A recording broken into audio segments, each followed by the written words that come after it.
وبركاته مغفرة.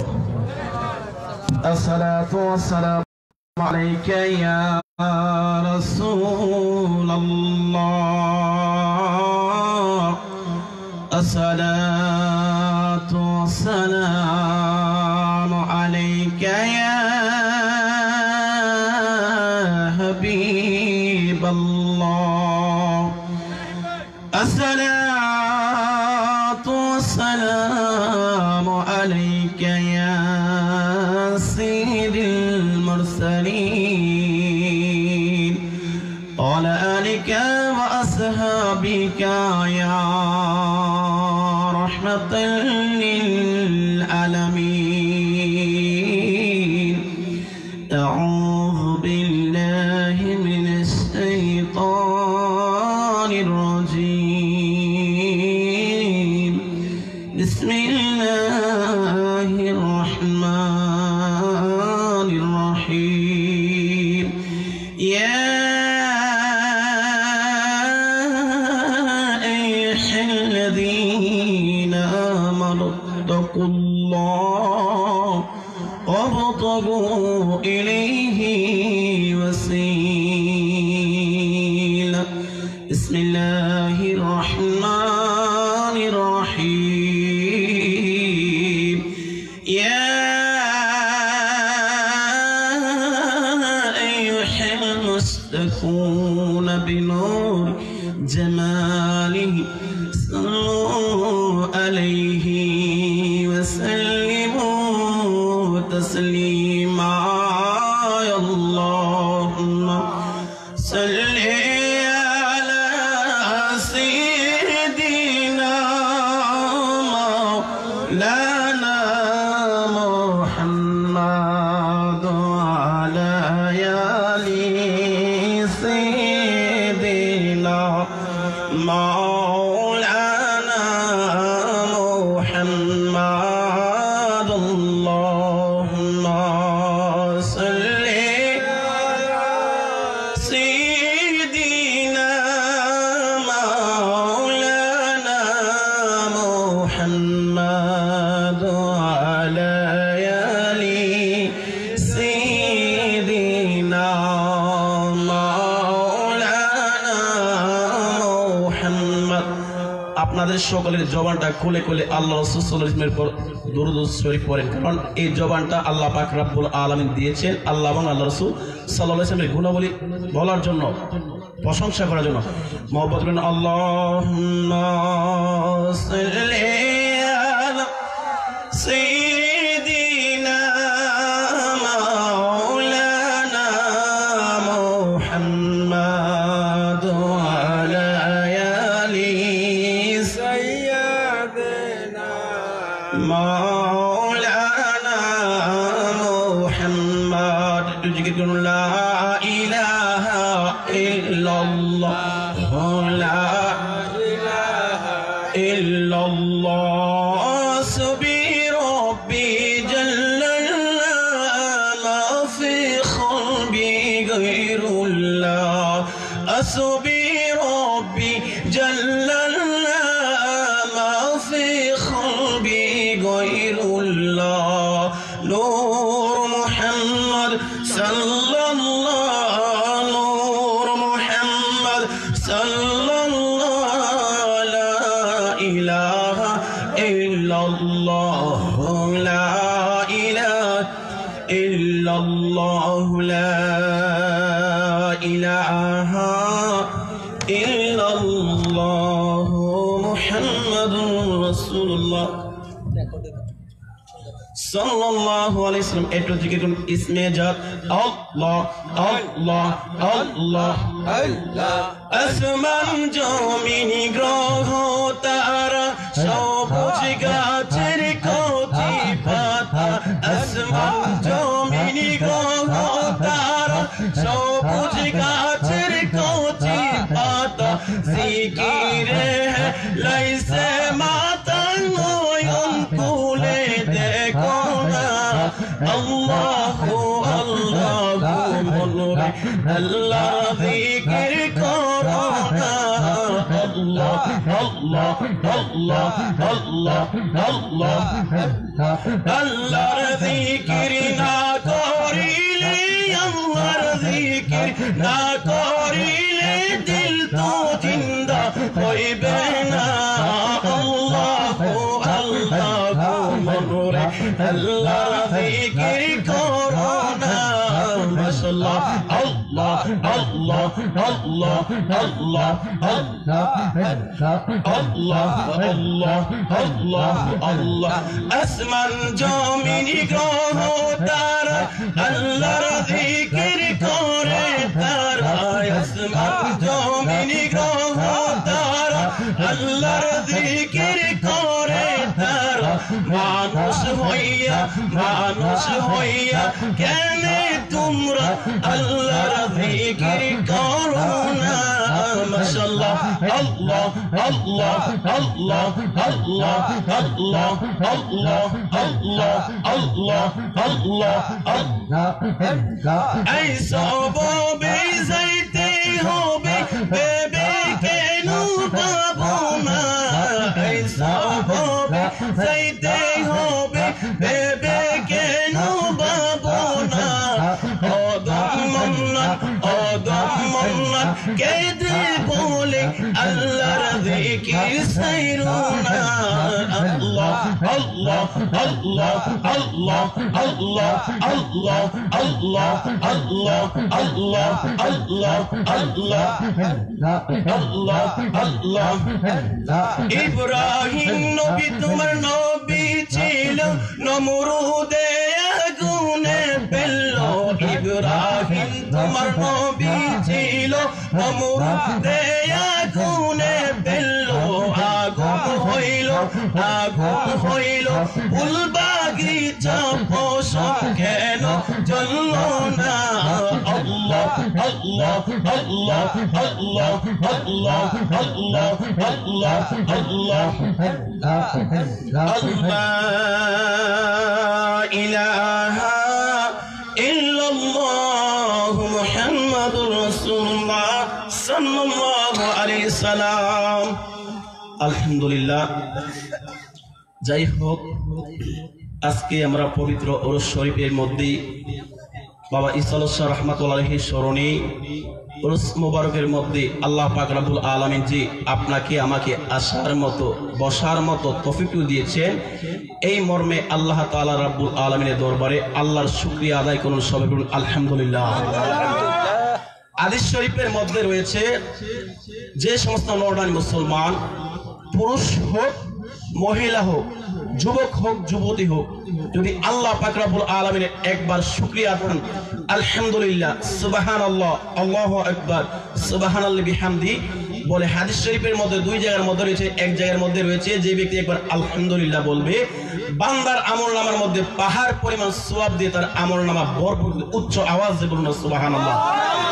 আর কিতাবুস সাওমের 1 নম্বর পৃষ্ঠায় 3 নম্বর হাদিস হযরত আবু হুরায়রা রাদিয়াল্লাহু তাআলা হতে বর্ণিত হাদিস শরীফের মধ্যে যারা একবার আল্লাহ তাআলা রাব্বুল আলামিনের শুকরিয়া তান আলহামদুলিল্লাহ সুবহানাল্লাহ আল্লাহু আকবার সুবহানাল্লাহি বিহামদি মানে আল্লাহর জিকির করবে বান্দাদের আমলনামার মধ্যে 10 থেকে 27 গুণ সওয়াব বৃদ্ধি করে উচ্চ আওয়াজে বলুন না সুবহানাল্লাহ।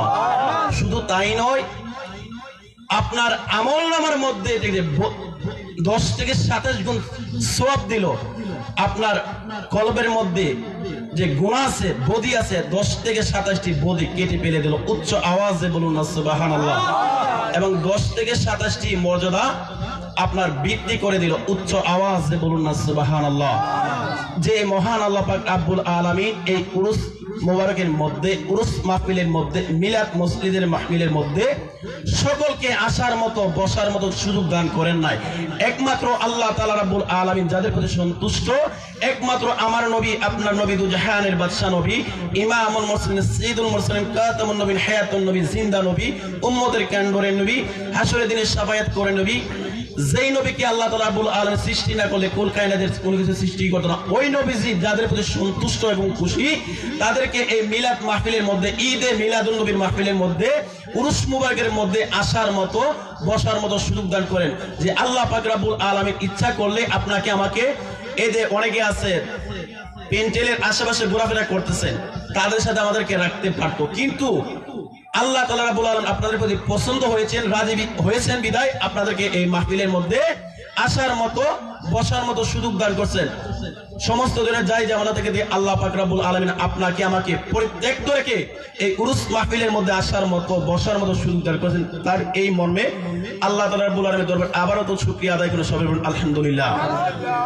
তার সাথে সাথে আমাদের প্রিয় নবী আহমদ মুস্তাফা মুহাম্মদ মুস্তাফা নূরুল আলা নূর সাইয়্যিদুল মুরসালিন ইমামুল মুরসালিন খাতামুন নবীন হায়াতুন নবী জিন্দা নবী উম্মতের কান্ডারি নবী নবী মুহাম্মদ মুস্তাফা সাল্লাল্লাহু আলাইহি ওয়াসাল্লামের উপর সকলেই একবার দুরূদ ও সালাম প্রেরণ করুন, সবাই বলুন সাল্লাল্লাহু আলাইহি সাল্লাম। তার সাথে সাথে আমি অদম নগণ্য গুনাহের গোলাম আপনাদের কদমের নিচে আবারও সালাম পেশ করতেছি। আসসালামু আলাইকুম ওয়া রাহমাতুল্লাহি ওয়া বারাকাতুহু। মাগফিরাত। আপনারা সকলে সালামের উত্তর দেন নাই, আমি আবারও আপনাদেরকে সালাম দিতেছি। আসসালামু আলাইকুম ওয়া রাহমাতুল্লাহি ওয়া বারাকাতুহু। হাদিস শরীফের মধ্যে রয়েছে যে সমস্ত নরনারী মুসলমান সকাল থেকে সন্ধ্যা পর্যন্ত যদি 19 থেকে 20 জনকে সালাম দেয়, আর ওই ব্যক্তি যদি সন্ধ্যাবেলা মৃত্যুবরণ করে মানে মারা যায়, ওই ব্যক্তি শহীদের মর্যাদা লাভ করে। উচ্চ আওয়াজে বলুন সুবহানাল্লাহ। আর হাদিস শরীফের মধ্যে রয়েছে, আরো রয়েছে, যে মায়ের বান্দা যদি রাত্রিবেলা সন্ধ্যা থেকে শুরু করে ঘুমানোর আগ পর্যন্ত যদি 19 থেকে 20 জনকে সালাম দেয়, আর ওই ব্যক্তি যদি রাত্রিবেলা মারা যায়, সেই ব্যক্তি শহীদের মর্যাদা লাভ করবে। উচ্চ আওয়াজে বলুন সুবহানাল্লাহ। আমি যে বিষয়ের আলোকে কথাবার্তা বলার জন্য কোরআনের আয়াতটি বলেছি, সূরাতুল মাইদা তাফসিরে জালালাইনের 17 নম্বর আয়াত। নাদিয়া কোরআন শরীফের মধ্যে, যে কোরআন শরীফ মসজিদ আমরা মক্তবের মধ্যে হুজুররা, ইমাম সাহেব কিংবা খতিব সাহেবরা পড়ায়, ওই কোরআন শরীফের মধ্যে 35 নম্বর আয়াতের মধ্যে আমার আল্লাহ তাআলা রাব্বুল আলামিন বলেন, ইয়া আইয়ুহাল্লাযীনা আমানু তাকুল্লাহ ওয়াবতাগু ইলাইহি ওয়াসিলা। উচ্চ আওয়াজে বলুন সুবহানাল্লাহ। এই আমার বাবারা, বন্ধুরা, ওসিলা শব্দের অর্থ হলো অন্বেষণ করা, ওসিলা শব্দের অর্থ তালাশ করা, ওসিলা শব্দের অর্থ হলো মাধ্যম। এই আমার বাবারা, বন্ধুরা, বর্তমানের যুগ হলো বেলায়েতের যুগ। আমরা পীর মাশাই ওসিলা নিয়ে দোয়া করি, অলিয়া উলিয়াদের ওসিলা নিয়ে দোয়া করি। এই আমার বাবারা, বন্ধুরা, আমার আল্লাহ তাআলা রাব্বুল আলামিন সূরাতুল মাইদার তাফসিরে জালালাইনের 17 নম্বর আয়াত নাদিয়া করেছেন। 35 নম্বর আয়াতের মধ্যে আল্লাহ তাআলা রাব্বুল আলামিন বলেন, ইয়া আইয়ুহাল্লাযীনা আমানু তাকুল্লাহ ওয়াবতাগু ইলাইহি ওয়াসিলা। উচ্চ আওয়াজে বলুন সুবহানাল্লাহ। আমার আল্লাহ তাআলা রাব্বুল আলামিন বলেন, তোমরা যে সমস্ত মায়ের বান্দারা আমি আল্লাহ তাআলা রাব্বুল আলামিনকে ভয় করো, আমি আল্লাহ তাআলা রাব্বুল আলামিনের আযাবকে ভয় করো, আল্লাহ তাআলা রাব্বুল আলামিনের গজবকে ভয় করো, কবরের আযাবকে ভয় করো, দুজকের আযাবকে ভয় করো, জাহান্নামের আযাবকে ভয় করো, তারা যেন ওসিলা তালাশ করে। উচ্চ আওয়াজে বলুন না সুবহানাল্লাহ। আমরা বর্তমান সমাজের মধ্যে ওসিলা তালাশ করি, ওলি আউলিয়াদের ওসিলায়, নেক মায়ের বান্দাদের ওসিলা নিয়ে দোয়া করি, কিন্তু এক জামাতের মধ্যে মৌলবীরা আছে যারা বলে ওসিলা তালাশ করা নাকি শিরিক। বলুন না নাউজুবিল্লাহ। যারা বলে শিরিক, তাদেরকে বলবো, তোমাদের যদি বাবার ক্ষমতা থাকে, ইলমের বহাল থাকে, আমি এই গ্রামের সন্তান, যতটুকু পর্যন্ত আমার মাইকের আওয়াজ যায়, যদি সৎ সাহস থাকে, কোনো বাপের বেটা হালাল যার সন্তান হয়ে থাকো, আমি বানিয়াপাড়ার সন্তান, আমার সাথে তুমি যে কোনো বিষয় নিয়ে কথাবার্তা বলো, তোমাদের জন্য ওপেন চ্যালেঞ্জ। কি ওপেন চ্যালেঞ্জ? মানে সরাসরি চ্যালেঞ্জ। যদি তাকে কোনো বাবার ভূত, আমাদের গ্রামের মধ্যে আহলে হাদিসের ফুলাফান আছে, আমি যতটুকু জানি, মানে দুয়ার বিরুদ্ধে আছে, মিলাদ কিয়ামের বিরুদ্ধে আছে, ওলিয়া উলিয়া শান গাইলে তাদের চুলকানি উঠে। কথা বলেন ঠিক কিনা? হাদিস শরীফের মধ্যে রয়েছে, এই আমার বাবারা, বন্ধুরা, আমার জামে তিরমিজি শরীফের মধ্যে একখানা হাদিস রয়েছে। এই জামে তিরমিজি শরীফ কামিল প্রথম বর্ষের মধ্যে পড়ানো হয়, মানে মাস্টার প্রথম বর্ষের মধ্যে পড়ানো হয়। আন আবু উমামা বাহিনী রাদিয়াল্লাহু তাআলা আনহু হতে বর্ণিত, আল্লাহ রাসূল সাল্লাল্লাহু আলাইহি ওয়াসাল্লাম সাহাবীরা জিজ্ঞাসা করলো, ইয়া রাসূলুল্লাহ, ইয়া হাবিবাল্লাহ, আমার নবীজি, ইয়া রাসূলুল্লাহ, ইয়া হাবিবাল্লাহ, ওগো মায়ের নবীজি, আল্লাহ তাআলা রাব্বুল আলামিনের কাছে কোন সময় দোয়া করলে দোয়া কবুল হয়, কোন সময় দোয়া করলে আল্লাহ তাআলা রাব্বুল আলামিন বান্দার দোয়া গ্রহণ করে, কোন সময় দোয়া করলে আল্লাহ তাআলা রাব্বুল আলামিন বান্দার দোয়া ফিরিয়ে দেয় না। ইয়া রাসূলুল্লাহ, ইয়া হাবিবাল্লাহ, নবীজি, ওই সময় যে সময় দোয়া করলে আল্লাহ দোয়া কবুল করে, ওই সমস্ত দোয়া সম্পর্কে, ওই সমস্ত সময় সম্পর্কে আমাদেরকে বলুন। তখন আমার নবী, আপনার নবী, দুজাহানের বাদশা নবী বলতেন, আমার সাহাবীরা রে, এই আমার সাহাবীরা শোনো, আমার সাহাবীরা শোনো, দুইটি সময় বান্দা যখন দোয়া করে আমার আল্লাহ তাআলা রাব্বুল আলামিন বান্দাদের দোয়া ফিরিয়ে দিতে পারে না। সাহাবায়ে কেরামগণ একত্রিত বলেন, ইয়া রাসূলুল্লাহ, ইয়া হাবিবাল্লাহ, গোমায়ের নবীজি, ইয়া রাসূলুল্লাহ, ইয়া হাবিবাল্লাহ, গোমায়ের নবীজি, ওই দুইটি সময় কোনটি? তখন আমার নবী, আপনার নবী, দুজাহানের বাদশা নবী, সাইয়্যিদুল মুরসালিন, ইমামুল মুরসালিন, খাতামুন নবী, হায়াতুন নবী, জিন্দা নবী, উম্মতের কান্ডারি নবী, নবী মুহাম্মদ মুস্তাফা সাল্লাল্লাহু আলাইহি সাল্লাম বলেন, ওই দুইটি সময়ের মধ্যে এক নাম্বার সময় হলো রাতের শেষ প্রহরে উচ্চ আওয়াজে বলুন না সুবহানাল্লাহ। রাতের শেষ প্রহরে বলতে বোঝানো হয় যে তাহাজ্জুদের নামাজের সময় উচ্চ আওয়াজে বলুন না সুবহানাল্লাহ। মানে তাহাজ্জুদের নামাজের সময় যখন বান্দা যখন আল্লাহ তাআলা রাব্বুল আলামিনের দোয়া করে, আমরা এখানে যারা আছি আমাদের গুনাহ আছে কিনা বাবা? কথা বলেন, আমাদের গুনাহ আছে কিনা? আমরা যদি শেষ করে তাহাজ্জুদের নামাজের সময় ওযু করে নামাজের মসলার মধ্যে বসে যদি আল্লাহ তাআলা রাব্বুল আলামিনের হুকুম আদায় করে তাহাজ্জুদের নামাজ পড়ে, জিকির আজকার পড়ে, দুরূদ শরীফ পড়ে, কি করি? আল্লাহ তাআলা রাব্বুল আলামিনের কাছে দোয়া করি, ওলি আউলিয়াগণের উসিলা নিয়া, নেক মায়ের বান্দাদের উসিলা নিয়া, বাবা ইসলাউল শাহ রাহমাতুল্লাহির উসিলা নিয়ে যদি আপনারা দোয়া করেন, অবশ্যই আপনার আমার দোয়া কবুল হবে। উচ্চ আওয়াজে বলুন না সুবহানাল্লাহ। এর বাস্তব প্রমাণ হলো আমার নিজের বাবা, আমি নিজে একটা বিপদের মধ্যে পড়ছিলাম। আমি মসজিদের মধ্যে থাকা অবস্থায় আমি নিয়ত করেছিলাম, বাবা ইসলাউল শাহ রাহমাতুল্লাহির মাজারের মধ্যে কি করব? জিয়ারত করব। যদি আমি যদি বিপদ থেকে উদ্ধার হই, এই পেরেশানির উদ্ধার, আল্লাহর রহমতে আমি এই বিপদ থেকে উদ্ধার হওয়ার পরে আমি ইসলাউল শাহ রাহমাতুল্লাহির মাজার শরীফের মধ্যে জিয়ারত করলাম। কারণ ওলি আউলিয়াদের নিয়ে উসিলা নিয়ে যেহেতু তুই কোনো কিছু স্থান বিপদের মধ্যে পড়েন, পেরেশানির মধ্যে পড়েন, মুসিবতের মধ্যে পড়েন, আল্লাহ আপনার বিপদ মুসিবতে উদ্ধার করবে কিনা? কথাবার্তা বলেন, করবে কিনা? যারা বলে করবে না, আমি বলি হাদিস শরীফের মধ্যে আছে, আমি বলবো পরে, হাদিসটা শেষ করি। 2 নাম্বার হলো রাসূলুল্লাহ সাল্লাল্লাহু আলাইহি ওয়াসাল্লামকে বলেন, ইয়া রাসূলুল্লাহ, ইয়া হাবিবাল্লাহ, তোমার নবীজি 2 নাম্বার সময় কোনটি? তখন রাসূলুল্লাহ সাল্লাল্লাহু আলাইহি ওয়াসাল্লাম 2 নাম্বার সময় হলো 5 ওয়াক্ত নামাজের ফরজ নামাজের পরে যদি বান্দা যদি দোয়া করে, আমার আল্লাহ তাআলা রাব্বুল আলামিন ওই বান্দার দোয়াটুকু কবুল করে নেয়। উচ্চ আওয়াজে বলুন না সুবহানাল্লাহ। ওই হাদিস কালা জামে তিরমিজি শরীফের, ওই হাদিস কালা জামে তিরমিজি শরীফের 3499 নম্বর হাদিস। কত নম্বর হাদিস? জামে তিরমিজি শরীফের 3499 নম্বর হাদিসের মধ্যে আছে, বান্দা যখন আল্লাহ তাআলা রাব্বুল আলামিনের কাছে ফরজ নামাজের পর দোয়া করে, কোন নেক বান্দাদের উসিলায়, ওলিয়া ওলিগণের উসিলায় দোয়া করলে আমার আল্লাহ তাআলা রাব্বুল আলামিন বান্দাদের দোয়া কবুল করে। উচ্চ আওয়াজে বলুন না সুবহানাল্লাহ। আরেকটা হাদিস বলে আমি আমার মূল আলোচনার ভিতরে ঢুকে যাব। এই আমার বাবারা, বন্ধুরা, আমাদের বর্তমান সমাজের মধ্যে অনেক মৌলবী সাহেবরা রয়েছে উসিলা বিশ্বাস করে না। যারা উসিলা বিশ্বাস করে না, আমি তাদেরকে বাস্তবে বলে দিই, তাদেরকে কি বলে জানেননি? ফতোয়ে শামী বাবু আল বুরাদ অধ্যায়ের মধ্যে আছে, মেশকাত শরীফের মধ্যে আছে, মেশকাত শরীফের মধ্যে আছে। তাদেরকে কি বলে? তাদেরকে বলে ওহাবি। ওহাবিদের আকীদা হলো 11টি। এর মধ্যে 1 নাম্বার হলো তারা উসিলা বিশ্বাস করে না। কি করে না বিশ্বাস করে না? উসিলা বিশ্বাস করে না। তাদের ওহাবিদের 11টা আকীদার মধ্যে 1 নাম্বার হলো উসিলা বিশ্বাস করে না। মানে ওলিয়া উলিয়াগণ উসিলা, মায়ের বান্দাদের উসিলা, নেক বান্দাদের উসিলা তারা বিশ্বাস করে না। আমার বাবারা, বন্ধুরা, আরে আমার শুধু তাই নয়, আমার নবীর, আপনার নবী, দুজাহানের বাদশা নবী, নবী মুহাম্মদ মুস্তাফা সাল্লাল্লাহু আলাইহি ওয়াসাল্লাম সাহাবী হযরত মুআয ইবনে জাবাল রাদিয়াল্লাহু তাআলা হতে বর্ণিত। আমার বাবারা, বন্ধুরা, নবী করিম সাল্লাল্লাহু আলাইহি ওয়াসাল্লাম বলেন, হে মুআয, এই মুআজ ইবনে জাবাল, আমি তোমাকে অত্যন্ত মহব্বত করি। উচ্চ আওয়াজে বলুন না সুবহানাল্লাহ। হযরত মুআজ ইবনে জাবাল রাদিয়াল্লাহু তাআলা আনহু কে রাসূলুল্লাহ সাল্লাল্লাহু আলাইহি সাল্লাম বলেন, হে মুআজ, আমি তোমাকে অত্যন্ত মহব্বত করি, আমি তোমাকে অত্যন্ত ভালোবাসি। তখন মুআজ রাদিয়াল্লাহু তাআলা, ইয়া রাসূলুল্লাহ, ইয়া হাবিবাল্লাহ, নবীজি, ইয়া রাসূলুল্লাহ, ইয়া হাবিবাল্লাহ, ওগমার নবীজি, আপনি দয়াল নবীজির কদম মুবারকের মধ্যে আমার মা বাবাকে উপসর্গ করে দিলাম। আপনি দয়াল নবীজির কদম মুবারকের মধ্যে আমার মা বাবাকে কুরবানি করে দিলাম।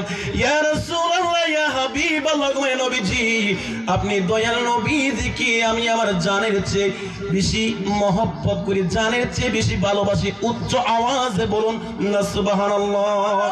তখন আমার নবী, আপনার নবী, দুজাহানের বাদশা নবী এভাবে বলতেন, হে মুআজ, তোমাকে আমি কি করলাম? অঙ্গীকার করলাম, অঙ্গীকার করে বললাম, তোমাকে ওয়াদাবদ্ধ করে বললাম, হে মুআজ শুনো, তাহলে তুমি এইভাবে দোয়া করবে, আল্লাহুম্মা আইন্নি আলা যিকরিকা ওয়া আলা শুকরিকা ওয়া উসনি ইবাদিকা। উচ্চ আওয়াজে বলুন না সুবহানাল্লাহ। মানে আল্লাহুম্মা আইন্নি আলা যিকরিকা, জিকির শব্দের অর্থ হলো আল্লাহ তাআলা রাব্বুল আলামিনকে স্মরণ করা, মনে করা, ইচ্ছা করা, সংকল্প করা। অনেক শব্দের অর্থ আছে। এই আমার বাবারা, বন্ধুরা রে, বলতেছেন যখন তোমরা আল্লাহ তাআলা রাব্বুল আলামিনকে স্মরণ করবে, যখন তোমরা আল্লাহ তাআলা রাব্বুল আলামিনকে মনে করবে, তখন তোমরা কি করবে? আল্লাহ তাআলা রাব্বুল আলামিনের দরবারে দোয়া করবে। উচ্চ আওয়াজে বলুন না সুবহানাল্লাহ। তারপর বলছেন ওয়া আলা শুকরিকা। মনে করেন এখানে আমরা যখন অনেক সময় বিপদের মধ্যে পড়ি কিংবা মুসিবতের মধ্যে পড়ি, তখন বিপদ থেকে উদ্ধার হলে বলি, এ আল্লাহ, তুমি গফুর রহিম, আমাকে বিপদ থেকে উদ্ধার করেছো, মুসিবত থেকে উদ্ধার করেছো। মানে শুকরিয়া আদায় করার জন্য আমরা আল্লাহ তাআলা রাব্বুল আলামিনের দরবারে কি করি? দোয়া করি।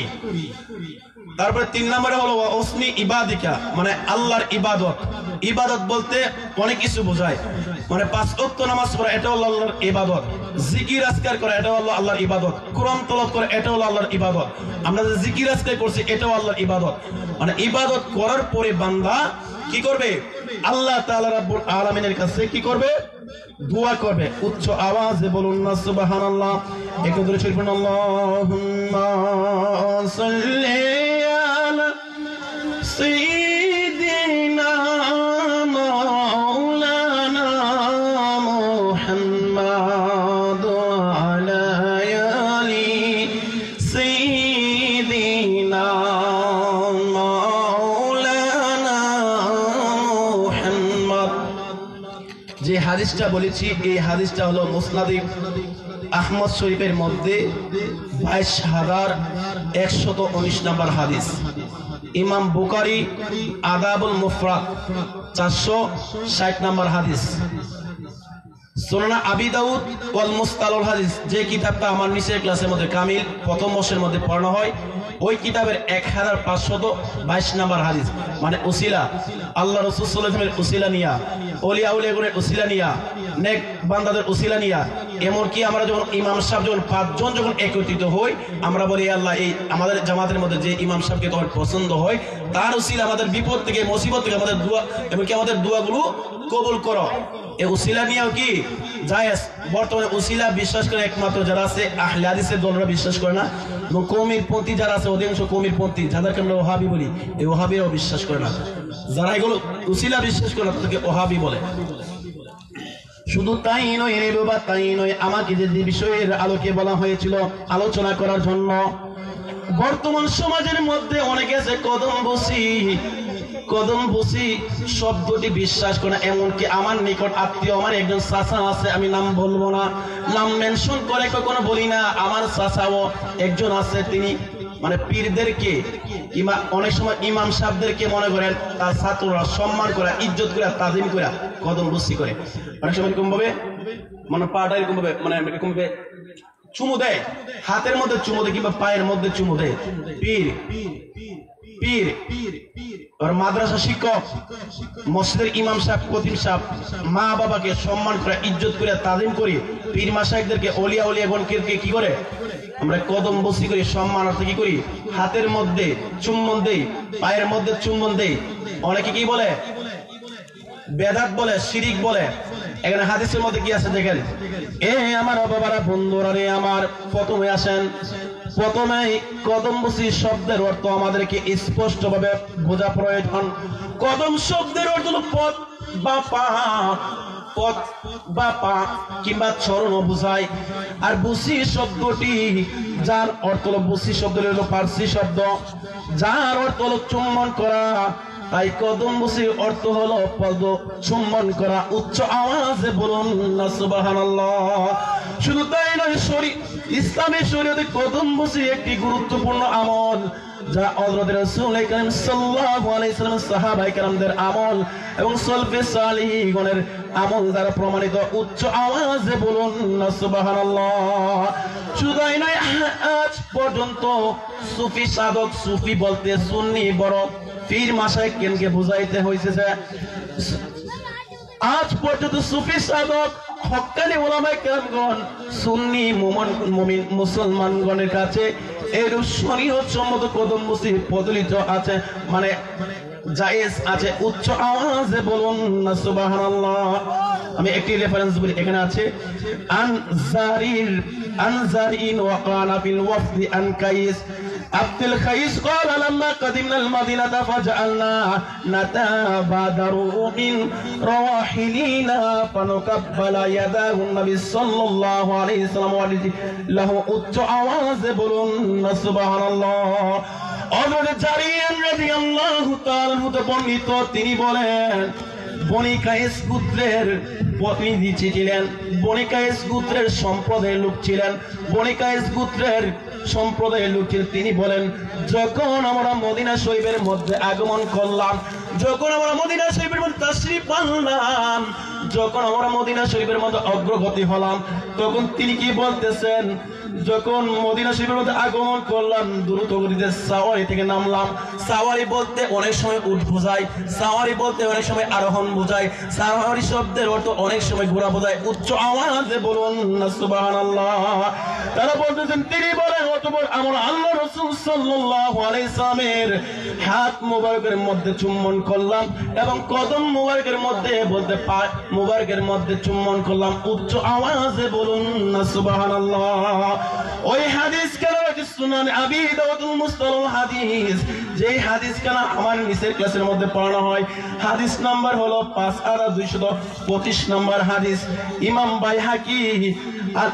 বাইহাকি আল আদাব হাদিস নং হলো 226 বাইহাকি শুআইবুল ঈমান হাদিস নং হলো 8560 ইমাম বাকবি শাহরে সুন্নাহ 12তম খণ্ড 292 নম্বর পৃষ্ঠা ইমাম বাইহাকি সুনানুল কুবরা হাদিস নং হলো 13587 উচ্চ আওয়াজে বলুন না সুবহানাল্লাহ তারপরে ইমাম আসকালানি ফতহুল বারি শরহে বুখারী 8ম খণ্ড 85 নম্বর পৃষ্ঠা ইমাম মোল্লা আলী কারি মেরকাত শহরে মেরকাত হাদিস নং হলো 4688 উচ্চ আওয়াজে বলুন না সুবহানাল্লাহ আমরা হাদিসের মাধ্যমে বুঝতে পারলাম যে কদম বসি করা হাত বসি করা এগুলো কি সুন্নতে সাহাবা আল্লাহ রাসূল সাল্লাল্লাহু আলাইহি ওয়াসাল্লাম সাহাবীদের সুন্নাত উচ্চ আওয়াজে বলুন না সুবহানাল্লাহ যারা বলে যে কদম বসি করা জায়েজ নেই শিরক বলে বেদাত বলে আল্লাহর কসম বাবা এরা সরাসরি তওবা করার আগ পর্যন্ত এরা সরাসরি জাহান্নামী বুখারী শরীফের প্রথম খণ্ড 37 নম্বর হাদিস হযরত আবু হুরায়রা রাদিয়াল্লাহু তাআলা হতে বর্ণিত বুখারী শরীফের প্রথম খণ্ড 37 নম্বর হাদিস মূল কিতাবের পৃষ্ঠা নম্বর 21 সুনান আবি দাউদ আল মুস্তালাল হাদিস 41 এবং 42 মূল কিতাবের পৃষ্ঠা নম্বর 514 জামে তিরমিজি শরীফের হাদিস নাম্বার হলো 98 মূল কিতাবের পৃষ্ঠা নাম্বার হলো 119 উচ্চ আওয়াজে বলুন না আল্লাহু আকবার মানে যারা আল্লাহ এবং আল্লাহ রাসূল সাল্লাল্লাহু আলাইহি ওয়াসাল্লামের হাদিসে কোরআন এবং হাদিসের বিপরীত বর্ণনা করে তারা হলো সরাসরি জাহান্নামী দলের অন্তর্ভুক্ত উচ্চ আওয়াজে বলুন না নাউযুবিল্লাহ যারা কি করে বর্তমানে আমরা কদম বসি করি মনে হয় এখানে আমার মামা ওই আমার মামা আছে ওনাকে সম্মানার্থে আমি নিজেও কদম বসি করতে পারি মানে কর্ম সম্মান করতে আমার মামা ওই করতে পারি কদম বসি করে কি জায়েজ কিংবা আমার বাবার হাতের মধ্যে চুম্বন দিতে হবে, এটা জায়েজ। আল্লাহ রাসূল সাল্লাল্লাহু আলাইহি ওয়াসাল্লামের সাহাবীদের সুন্নাত। যে সমস্ত মৌলবীরা বলবে এগুলো বেদাত, বুঝেনি তাদের জন্মের মধ্যে ঠিক নাই, জন্মের বেজাল আছে। কেন? আল্লাহ রাসূল সাল্লাল্লাহু আলাইহি সাল্লাম যা জায়েজ বলছেন, সুন্নাত বলছেন, এগুলো আমরা আদায় করলে যদি আমরা বেদাতি হয়ে যাই, আমরা শিরকি হয়ে যাই, তাহলে করতে কোনো আপত্তি আছে আপনাদের? আমাদের কোনো আপত্তি আছে? আল্লাহ রাসূল সাল্লাল্লাহু আলাইহি ওয়াসাল্লাম এগুলো করেছেন, সাহাবীরা করেছেন, তাবেঈরা করেছেন, তাবেঈগণ করেছেন, এমনকি চার মাযহাবের ইমামগণ করেছেন। বেলায়েতের যুগ উলিয়াগণকেও আমরা করি কি না? আমাদের পীর মাশায়েখ যারা আছে, আমরা তাদেরকে সম্মানার্থে আমরা হাতের মধ্যে চুম্বন করি, পায়ের মধ্যে চুম্বন করি, ঠিক আছে না?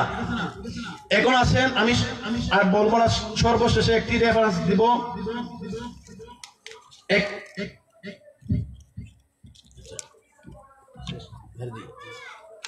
তার মধ্যে এই আমার বাবারা বন্ধুরা, আমার শুধু তাই নয়, আরেকখানা হাদিস বলে আমি ছেড়ে দিতেছি। এই আমার বাবারা বন্ধুরা, আমাদের সমাজের মধ্যে অনেকে বলে কদম বসি করে, আমরা যখন কদম বসি করি, কদম বসি করলে দাঁড়ায় করতে হয় না নয়া করতে হয়?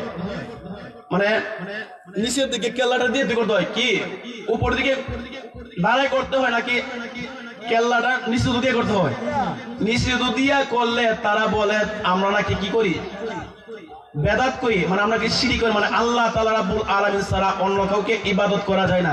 আমরা কি ইবাদতের নিয়তে করি না? আল্লাহ রাসূল সাল্লাল্লাহু আলাইহি ওয়াসাল্লাম সাহাবীদের সুন্নাত, মানে ওলিয়াদেরকে সম্মানের কাছে ইন্নামাল আমালু বিন্নিয়াত। হযরত আব্দুল্লাহ ইবনে ওমর রাদিয়াল্লাহু তাআলা বর্ণিত বুখারী শরীফের মধ্যে আছে এই হাদিসটা, বুখারী শরীফের প্রথম খণ্ড 1 নম্বর হাদিস, ইন্নামাল আমালু বিন্নিয়াত। আমরা নিয়তের উপর সবকিছু নির্ভরশীল, আমরা নিয়ত করি কদম মুসি করব এই নিয়তে। এই আমার বাবারা বন্ধুরা, আরেকটি হাদিস বলে ছেড়ে দেই। অনেকে বলে একটি আপত্তি, তার জবাব, কদম মুসি করার জন্য মাথা নত হয়ে যায় তা যা সেজদার মতো, আর আল্লাহ তাআলা রাব্বুল আলামিন ছাড়া অন্য কাউকে সেজদা করা শিরক বা হারাম। কি? আল্লাহ তাআলা রাব্বুল আলামিন ছাড়া অন্য কাউকে সিজদা করা শিরক বা হারাম। এখন আসেন জবাব, মাথা নত করলে সিজদা হয় না। যদি মাথা নত করলে সিজদা হয়ে যেত, তাহলে তো নামাজের জন্য কিংবা নামাজের মধ্যে যে আমরা এত কষ্ট করি, দুই হাত মাটির মধ্যে রাখি, পা আঁটু আর পা আঁটু কিংবা দুই হাঁটু, নাক, কপাল, এগুলো আমরা রাখি, এত কষ্ট করে কিসের প্রয়োজন? যদি এগুলো মাথা নইলে যদি শিরিক হয়, মানে এটা ইবাদত, আমরা যে আল্লাহ তাআলার উপর ইবাদত করি, বندگی করি, যদি মাথা নইলে কি যদি শিরিক হয়ে যায়, এটা বেদাত হয়ে যায়, তাহলে তো আমরা এত কষ্ট করে নামাজ পড়ার কোনো প্রয়োজন নাই। আমরা শুধু মাথা নইলে তো নামাজ হয়, কিন্তু রুকু সেজদা কিসের প্রয়োজন? রুকু সেজদার কোনো প্রয়োজন আছে বাবা? আপনার কথাবার্তা বলেন, রুকু সেজদার কোনো প্রয়োজন আছে? প্রয়োজন নাই। এখন আসেন, এখানে শেষ করে দিই বাবা। আমাকে বলেছেন যে আপনাকে সময় যখন আমরা বলবো যে আপনি মাইক ছেড়ে দিবেন, 10 মিনিট আগে বলবো তখন ছেড়ে দিবেন, আমাকে বলা হয়েছে। হযরতে ইবনে আব্বাস রাদিয়াল্লাহু তাআলা আনহু বর্ণনা করেন, তিনি বলেন নবী করিম সাল্লাল্লাহু আলাইহি সাল্লাম 7টি অঙ্গ দ্বারা সিজদা করতে এবং চুল কাপড় না গোটাতে আদৃষ্ট হয়েছে। যেমন 7টি অঙ্গ হলো চেহারা, 2 হাত, 2 হাঁটু, 2 পা। সহিহ বুখারী শরীফের প্রথম খণ্ড হাদিস নাম্বার হলো 772 নম্বর হাদিস।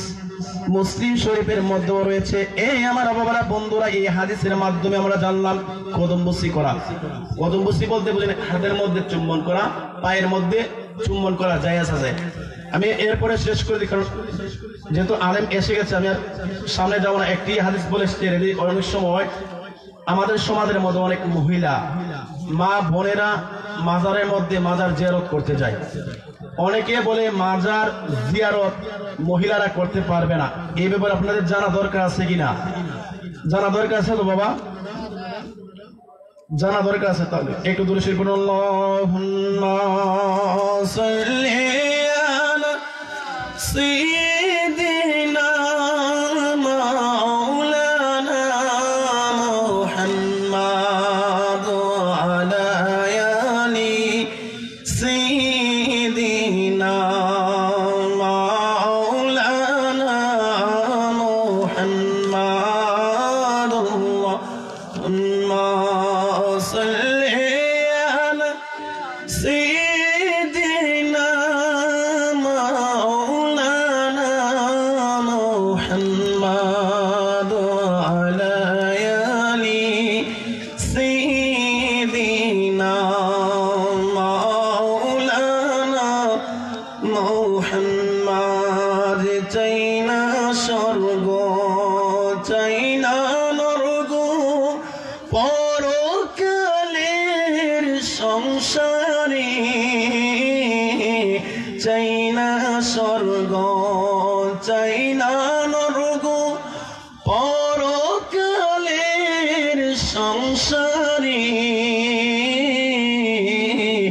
যদি নবী গোলাম বলে যদি নবী গোলাম বলে কবর হাসর মিজানে আল্লাহুম্মা সাল্লি আলা সাইয়্যিদিনা মাওলানা মুহাম্মদ ওয়া আলা আলি সাইয়্যিদিনা। আমি আর 5 মিনিটের ভিতরে আমি ছেড়ে দেব। আমি শুধু 2টি হাদিস বলবো। মহিলারা যে মাজার জিয়ারত করতে পারবে, এমনকি কবর জিয়ারত করা সম্পর্কে হাদিস আছে। যে সমস্ত মা বোনেরা মাজার জিয়ারত করবে কিংবা কবর জিয়ারত করবে দূর থেকে, মানে দাঁড়াতে না, দূর থেকে জিয়ারত করবে, কারণ পাক ও পবিত্র অবস্থায় থাকতে হবে। এমনকি তারা থাকবে, তাদের ধৈর্য শক্তি থাকতে হবে, পাক পবিত্র অবস্থায় থাকবে। এরকম ওনারা পর্দা বেশে আসতে হবে, পর্দা বেশি আসতে হবে। আর অনেক মহিলাদের আছে ধৈর্য শক্তি কম থাকে, তাদের ধৈর্য শক্তি আছে, তারা যাইতে পারবে। এমনকি আমি শেষ করে দিই। আন আলী বিন হুসাইন রাদিয়াল্লাহু তাআলা আনহু ইবনে আন ফাতিমাতা বিনতে নবী সাল্লাল্লাহু আলাইহি সাল্লাম কানাত তাজুরু কাবরু আম্মাহা আমজাতা কুল্লু জুমাতি ফাতুসাল্লিয়া ওয়া তুকাব্বিরা ইনদাহু। উচ্চ আওয়াজে বলুন না সুবহানাল্লাহ। একটি হাদিস বলে ছেড়ে দেব। হযরত আলী ইবনে হুসাইন, তার পিতা হযরত হুসাইন ইবনে আলী এর সূত্রে বর্ণনা করেন, নিশ্চয়ই প্রত্যেক জুমার দিনে ফাতেমা বিনতে রাসূলুল্লাহ সাল্লাল্লাহু আলাইহি সাল্লাম অর্থাৎ নবীর চাচা আমির হামজা রাদিয়াল্লাহু তাআলা আনহুর মাজার জিয়ারত করতেন। উচ্চ আওয়াজে বলুন না সুবহানাল্লাহ। মানে মাজার জিয়ারত করতে পারবে মহিলারা, করবে দে। এটা কোনো আমার কোনো ফতোয়া না। যে মৌলবী মানবে না, যে মৌলবী মানবে না, এর সরাসরি জাহান্নামী। কেন জাহান্নামী? আল্লাহ রাসূল সাল্লাল্লাহু আলাইহি ওয়াসাল্লামের হাদিসের মধ্যে যা আছে, একটা সুন্নত হোক, একটা মুস্তাহাব হোক, তোমার যদি ভালো না লাগে তুমি না করবা, কিন্তু যদি বিরোধিতা করো তুমি সরাসরি জাহান্নামী, হাদিসের অনুযায়ী। এখানে আছে মাজার জিয়ারত করতেন এবং তার উপর সালাত আদায় করতেন। সালাত শব্দের অর্থ অনেক সময় দুরূদ শরীফ বোঝায়, জিকির আজকার বোঝায়। এমনকি তার জন্য কান্নাকাটি করতেন, মানে আল্লাহ তাআলা রাব্বুল আলামিনের কাছে মাগফিরাত কামনা করতেন উম্মতে মুহাম্মাদীদেরকে শিক্ষা দেওয়ার জন্য। এই হাদিস কানা আছে মুস্তাদরাক হাকিম, হাদিস নং হলো 1396। ইমাম বাইহাকি সুনানে কুবরা হাদিস নং হলো 7208 নম্বর। হাদিসের মধ্যে আছে যে মহিলারা কি করতে পারবে? মাজার জিয়ারত করতে পারবে। মাজার থেকে একটু দূরে সরে, মানে পাক পবিত্র অবস্থায় করে পর্দা বেশে করবে, তাদের কি থাকতে হবে? ধৈর্য শক্তি থাকতে হবে। আরেকটা আমি হাদিস বলে ছেড়ে দেই, কারণ অনেকে মহিলারা যখন মাজার জিয়ারত করে অনেকে মন্তব্য করে, বিশেষ করে ওয়াহাবিরা করে।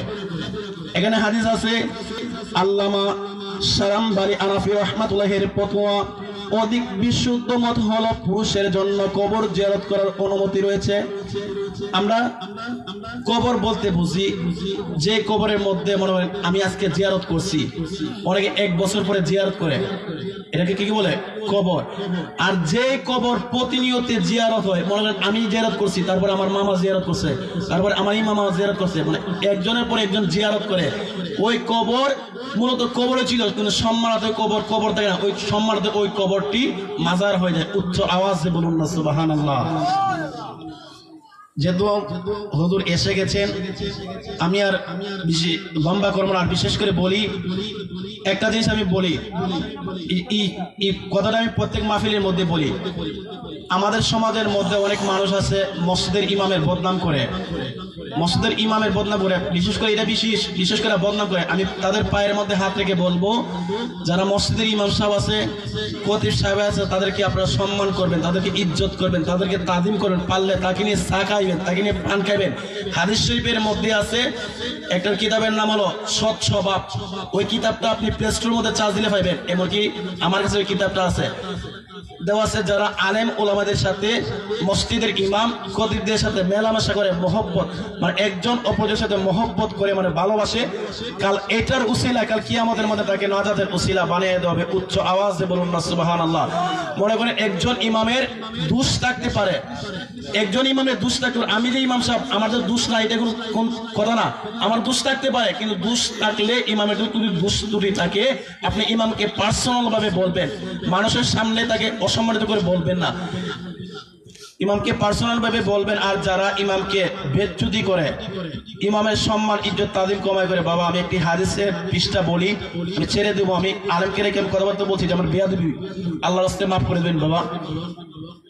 আহসানুল ফতোয়া প্রথম কোন 29 নম্বর পৃষ্ঠার মধ্যে কয়েকটি রেওয়াজ আছে।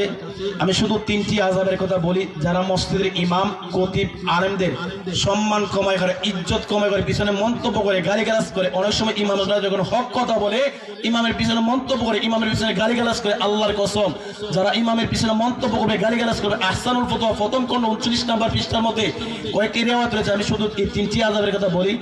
যারা মসজিদের ইমাম খতিব আলেমদেরকে সম্মান ইজ্জত করে না, মানে মন্তব্য করে, তাদের নামাজ রোজা হজ যাকাত আসকান জুবা ডিলা কুলব কোনো কিছু আল্লাহর দরবারে কবুল হইতে পারে। মানে একজন ইমাম সাধারণ মানুষের মনের মধ্যে কষ্ট দিলে, আঘাত দিলে হক নষ্ট হয়। আচ্ছা ঠিক আছে। এই আমার বাবারা, বন্ধুরা রে আমার, আমাকে বলেছেন ওয়াজটি আর একটু বাড়ানোর জন্য। এই আমার বাবারা, বন্ধুরা, আমাদের আলেম সমাজের মধ্যে যারা আলেমদেরকে মসজিদে বেজ্জতি করে, 2 নম্বর আযাব হলো দুনিয়ার জমিনের মধ্যে থাকা অবস্থায় তারা জায়গায় জায়গায় বেজ্জতি দিব, তাদেরকে কেউ সম্মান করতো না, ইমামকে তারা কষ্ট দিব, ইমামের মন্তব্য করব, ইমামের দুষ্কৃতি থাকতে পারে, মানুষ মাত্র ভুল থাকতে পারে, ইমামের যারা মন্তব্য করবো, যারা জায়গায় জায়গায় বেজ্জতি দিব। মরার আগে 3 নম্বর আযাব হলো মরার আগে তাদের কালিমা নসিব হইতো না। কি হইতো না? কালিমা নসিব হইতো না। এই আমার বাবারা, বন্ধুরা রে আমার, আমি আরো কয়েকটি হাদিস বলে ছেড়ে দেখুন। আমাকে যখন বলেছেন, কি বলেছেন, আরো কয়েকটি হাদিস বলার জন্য। এই আমার বাবারা, বন্ধুরা, মহিলারা যে মাজার জিয়ারত করতে পারেন, এই আমার বাবারা, বন্ধুরা, আরো কয়েকটি রেফারেন্স রয়েছে। আল্লামা তাহতাবি রাহমাতুল্লাহ আলাইহির ফতোয়া এই সম্পর্কে আল্লামা আহমদ ইবনে মুহাম্মদ ইবনে ইসমাইল তাহাবি আনাফি রাহমাতুল্লাহ আলাইহির কিতাবে বলেন, বিশুদ্ধ মত হলো কবর জিয়ারতের অনুমতি পুরুষ ও মহিলাদের জন্য রয়েছে। উচ্চ আওয়াজে বলুন না সুবহানাল্লাহ। পুরুষ করতে পারবে কবর জিয়ারত, আমরা জানি, মহিলারাও কবর জিয়ারত করতে পারে, দূর থেকে করবে, পাক ও পবিত্র অবস্থায় পর্দা করে, পরিপূর্ণ পর্দা করে, মানে ফিটিং করে, তাদের ধৈর্য শক্তি থাকতে পারে। বর্তমানে সমাজের মধ্যে দেখবেন অনেক মহিলারা কি করে, যদি কোনো মহিলা বিলাপ করে, মানে কান্নাকাটি করে, কি করে, অনেক মহিলা দেখবেন কিন্তু মাজার জিয়ারত করার সময় কিন্তু করে বিলাপ করে কান্নাকাটি করতে, মানে জোরে জোরে চিৎকার করতে পারবেন না, জোরে জোরে কান্নাকাটি করতে পারবেন না, কারণ আপনাদের ধৈর্য শক্তি থাকতে হবে। যখন আপনারা কি করবেন, কিংবা মাজার জিয়ারত দূর থেকে করবেন, তখন আপনারা দুরূদ শরীফ পড়বেন, সূরা ফাতিহা পড়বেন, সূরা ইখলাস পড়বেন। এগুলো পড়ার পরে কি করবেন, আল্লাহর ওলির উসিলা নিয়া দোয়া করবেন, নেক মায়ের বান্দার উসিলা নিয়া দোয়া করবেন। দোয়া করলে, মানে মাজারে যাওয়ার পরে দোয়া করলে ওলিয়া ওলিদের উসিলায় আপনার আমার দোয়া কবুল করবেন। আর বিশেষ করে আরেকটি মাহফিল করেছি, ইনশাআল্লাহ আরেকটি মাহফিল শেষ করে এখানে এসেছি। আমার মামা অনেকগুলো কল দিয়েছেন আসার জন্য, এজন্য আসলাম। আর বিশেষ করে যারা বলেন মহিলারা মাজার জিয়ারত করতে পারবে না, বাবা আল্লাহর রাস্তে আপনাদের পায়ের মধ্যে হাত রেখে বলি, আপনারা আনাফি মাযহাবের যে ইমামগণ রয়েছে, ওই ইমামগণ কিতাবের ফতোয়ার কিতাবগুলো পড়েন। এছাড়া এখানে রয়েছে যে আমি বলেছিলাম, কেননা সাইয়্যিদুনা ফাতেমা রাদিয়াল্লাহু তাআলা আনহু প্রতি জুমাবারে হযরত আমির হামজা রাদিয়াল্লাহু তাআলা আনহুর মাজার জিয়ারত করতেন। উচ্চ আওয়াজে বলুন না সুবহানাল্লাহ। হযরত আয়েশা সিদ্দিকা রাদিয়াল্লাহু তাআলা আনহু তার ভাই আব্দুর রহমান রাদিয়াল্লাহু তাআলা আনহুর মাজার জিয়ারত করতেন, যেমনটি ইমাম বদরুদ্দিন আইনি রাহমাতুল্লাহ আলাইহি শহরে বুখারী কিতাবুজ জিয়ারতের জন্য দাঁড়ানো অধ্যায় উল্লেখ করেছেন। এ আমার বাবারা বন্ধুরা, আসিয়াতুত তাহাবি আলা মালাকিল ফালাক প্রথম নম্বর খণ্ড 610 নম্বর পৃষ্ঠার মধ্যে রয়েছে কি রয়েছে, মহিলারা মাজার জিয়ারত করা সম্পর্কে। এ আমার বাবার বন্ধুরা রে আমার, যারা বলে মাজার জিয়ারত করতে পারবে না, মহিলারা মাজার জিয়ারত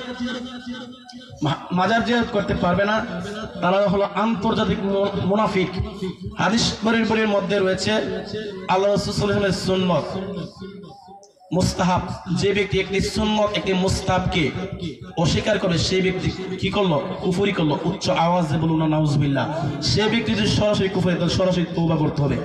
আর বিশেষ করে যাই হোক, হুজুর স্ত্রীর মধ্যে এসে গেছেন, কারণ আমার আলোচনা আরো আগে ছেড়ে দেওয়ার দরকার ছিল, কিন্তু যে যিনি আজকে ওয়াজ মাহফিলের আয়োজন করছেন, অনুষ্ঠানের আয়োজন করছেন, উনি বলছেন মামা আর কয়েকটি হাদিস বলার জন্য। আর বিশেষ করে আজকে 2টি মাহফিল করলাম। আমাদের পূর্ব বানিয়াপাড়া ইসালুস রহমাতুল্লাহের ঈদগাহ মাঠ প্রাঙ্গণের মধ্যে প্রথম ওয়াজ ছিল, এখানে মাগরিবের নামাজের পর আলোচনা করেছি। এখন বর্তমানে এখানে আসলাম। আর বিশেষ করে আমি আপনাদেরকে বলি, আমাদের গ্রামের মধ্যে এমনকি আমার মাইকেরাও যতদূর পর্যন্ত যায়, যারা মিলাদ কিয়াম ঈদে মিলাদুন নবী সাল্লাল্লাহু আলাইহি সাল্লাম, জানাজার পরে দোয়া, আযানের আগে সালাতুস সালাম, 5 ওয়াক্ত নামাজের পরে দোয়া, ঈদে মিলাদুন নবী সাল্লাল্লাহু আলাইহি সাল্লাম জশ্নে জুলুস নিয়ে যদি কার্যদি এবিলিটি থাকে, এলেমের বহাল থাকে, তাহলে আমি বানিয়াপাড়ার সন্তান, আমার সাথে যে কোনো সময় আপনারা বসবেন, আপনাদের জন্য ওপেন চ্যালেঞ্জ।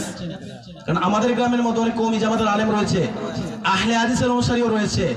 আমার আশেপাশে অনেক গ্রামের মধ্যে আহলে হাদিস কওমি জামাতের পন্থী রয়েছে। তাদেরকে বললাম, যদি সৎ সাহস থাকে, আমি গ্রামের সন্তান, হালাল মায়ের সন্তান হয়ে থাকলে মন্তব্য না করে, পিছনে মন্তব্য না করে, বেদাত হারাম নাজায়েজ ফতোয়া না বলে আমার সাথে মোকাবেলা করবা, তোমাদের জন্য ওপেন চ্যালেঞ্জ। যেহেতু সময় অনেক হয়ে গেছে, এই মাহফিলের মধ্যে আলেম ওলামা রয়েছে, ওনাদেরকে স্টেজের মধ্যে রেখে কথাবার্তা বলা হলো বেয়াদবি, আল্লাহর রাস্তায় আমি মাফ চাই। আর বিশেষ করে এখানে যারা রয়েছেন সকলে আমার জন্য দোয়া করবেন। আমার চিন্তা ধারণা আছে, আমি এবছর মুহাদ্দিসের কোর্স নিয়ে কমপ্লিট করেছি। আমার চিন্তা ধারণা আছে মুফতির কোর্স নিয়ে ভালো একটি প্রতিষ্ঠান মাদ্রাসার মধ্যে ভর্তি হব। সকলে আমার জন্য দোয়া করবেন।